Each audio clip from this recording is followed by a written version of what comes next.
Hi, welcome to the channel. I am an assistant lecturer at a university in media and communications.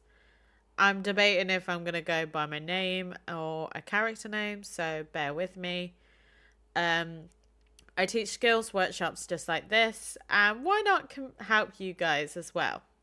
So this is a very quick video on the fundamentals of photography. This is for beginners, so let's get into it. For photography, there's three things we think about: shutter speed, aperture, and ISO. The shutter speed is the amount of time your camera sensor is exposed to the outside world.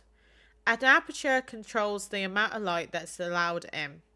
And the ISO is a function that brightens and darkens a photograph. So, shutter speed. Shutter speed is responsible for two things: changing the brightness of your photo and creating dramatic effects by either freezing or blurring motion. If your shutter speed is long, moving objects in your photo will appear blurred. This effect is often used in advertisements of cars and motorbikes, where a sense of motion is important to be communicated.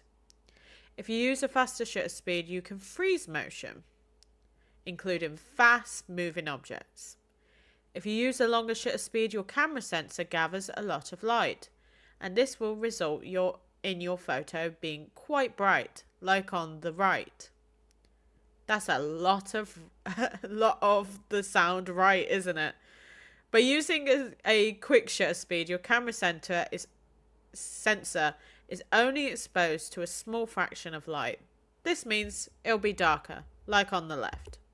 And this is where you find it. This is a chart on the recommended shutter speeds for things you might be taking photographs of. I would screen grab this. This I got from a resource, and all resources are going to be available in the description below. So, aperture. Aperture can be defined as the opening in a lens which allows light to come through.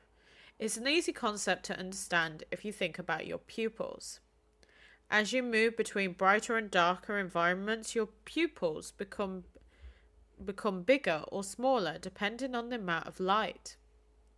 So this photograph is just an example of aperture is measured in f-stops.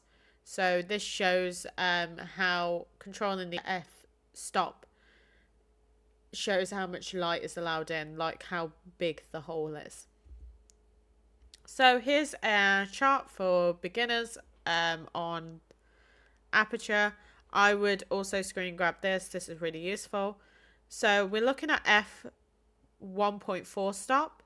As you can see, it will be the brightest photograph, but almost nothing is in focus.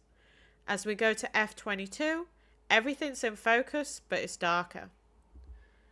To show how exposure is changed through the stop, you can look at the chart here.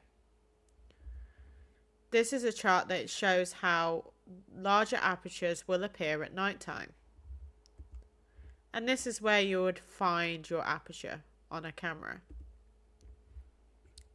Lastly, we've got ISO, which is basically a camera setting that brightens photographs. If you're taking a photograph outside, it's recommended that you have the ISO on the lower side. But the only problem with using an ISO, which is often used at nighttime, is the higher the ISO, the more grainier the picture will look, like in the example up above. And this is where you find it on a camera. Obviously, these will vary, but it's usually in these places. And that's it.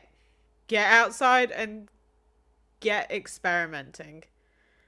I've got some other videos coming up about photography, so if you're interested, please stay tuned. Also, remember to like, comment, and subscribe. Bye-bye!